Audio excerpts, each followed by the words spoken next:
Guys, আমি এখন বান্দরবান শহর থেকে বান্দরবান বিশ্ববিদ্যালয়ের উদ্দেশ্যে বেরিয়ে পড়েছি। আমাদের সামনে রয়েছে গোল্ডেন টেম্পল বান্দরবান, দেখতে পাচ্ছেন।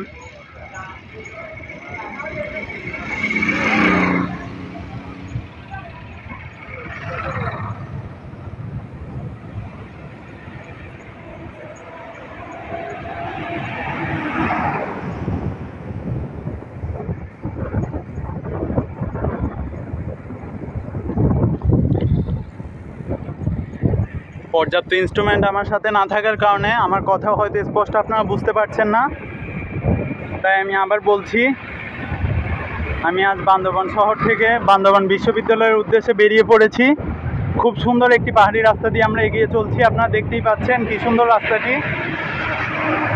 এটি কিন্তু একদম পাহাড়ের উপরে, বান্দরবান শহরের উপরে একটি রাস্তা। আমাদের সামনেই আমরা পাবো বান্দরবানের সুন্দর একটি পর্যটন স্পট মেঘলা। আপনারা আমাদের সাথেই থাকুন।